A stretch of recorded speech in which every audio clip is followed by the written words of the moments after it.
Assalamualaikum warahmatullahi wabarakatuh. Bismillahirrahmanirrahim. Allahumma sholli ala sayyidina Muhammad walhamdulillahi rabbil alamin. Anak-anak sekalian, siswa-siswi MTS Ma'arif Nahdlatul Ulama Tanggulangin kelas 7, semuanya saja yang berbahagia, alhamdulillahi rabbil alamin. Dengan rahmat Allah, kita semua tetap sehat walafiat, tetap panjang umur. Salam sukses selalu buat anak-anak sekalian sekeluarga. Semoga senantiasa dalam lindungan dan kasih sayang Allah Subhanahu wa taala. Amin ya rabbal alamin.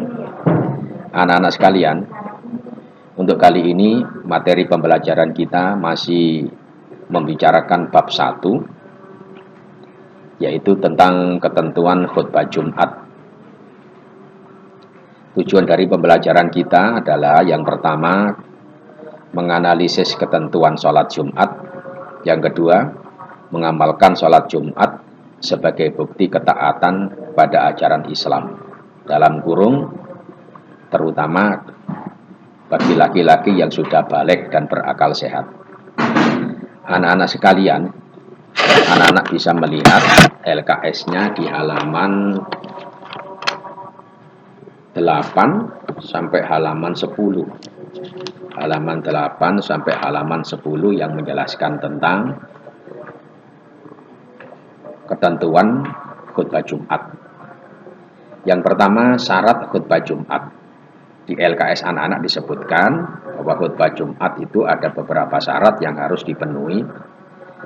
Nomor 1, khutbah dilaksanakan pada waktu zuhur.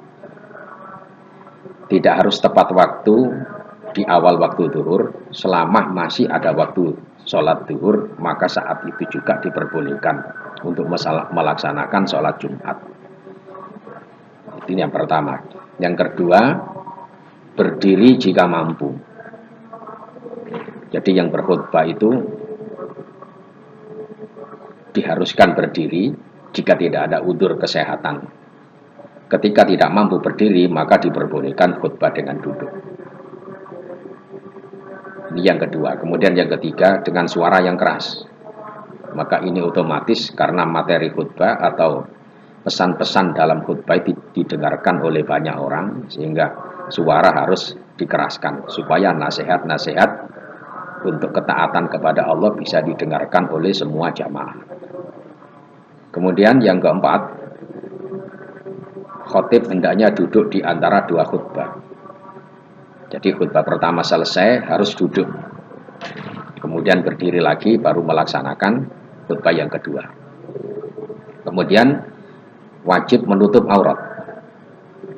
Ini merupakan suatu kewajiban yang tidak bisa ditinggalkan karena kita ibadah kepada Allah, terutama ketika sholat Jumat, maka wajib hukumnya untuk menutup aurat. Kemudian berikutnya berurutan antara khutbah yang pertama dan khutbah yang kedua. Jadi tidak boleh ada jeda waktu yang terlalu panjang atau terlalu lama. Kemudian berikutnya berdoa untuk kaum muslimin. Berdoa untuk orang-orang Islam semuanya, baik orang Islam yang masih hidup maupun orang Islam yang sudah meninggal dunia. Kemudian tartib. Tartib itu artinya berurutan. Berurutan itu maksudnya harus awal hingga akhir, tidak boleh yang awal diakhirkan atau yang akhir diawalkan. Jadi sesuai dengan urutannya. Itu namanya tartib. Anak-anak sekalian, kemudian berikutnya tentang rukun khutbah Jumat. Rukun khutbah Jumat ada 6. Yang pertama, memuji Allah. Memuji Allah itu artinya mengucapkan kalimat alhamdulillah atau hamdan lillah. Jadi ada kalimat-kalimat yang bermakna pujian kepada Allah Subhanahu wa ta'ala. Kemudian yang kedua, membaca syahadatain. Syahadatain itu artinya 2 kalimat syahadat. Pertama, asyhadu alla ilaha illallah. Yang kedua, wa asyhadu anna muhammadar rasulullah. Itu namanya syahadatain, 2 kalimat syahadat. Kemudian membaca sholawat kepada Nabi Muhammad Sallallahu Alaihi Wasallam. Jadi Allahumma sholli ala sayyidina Muhammad. Kemudian yang keempat, berwasiat untuk bertakwa kepada Allah. Jadi khutbah atau khatib wajib menyampaikan pesan agar jamaah bertakwa kepada Allah Subhanahu wa taala. Kemudian membaca ayat Al-Qur'an minimal 1 ayat. Minimal 1 ayat. Boleh dibaca ketika pada khutbah yang pertama atau ketika di khutbah yang kedua. Namun yang lebih afdal adalah ayat itu dibaca ketika khutbah di awal atau khutbah yang pertama. Kemudian yang terakhir, memohonkan ampun bagi orang Islam, baik yang masih hidup, terutama yang sudah meninggal dunia. Ini rukun khutbah. Kemudian yang ketiga, anak-anak sekalian, tentang syarat khotib. Khotib artinya orang yang berkhutbah. Syaratnya yang pertama, Islam baligh, berakal sehat, dan taat beribadah.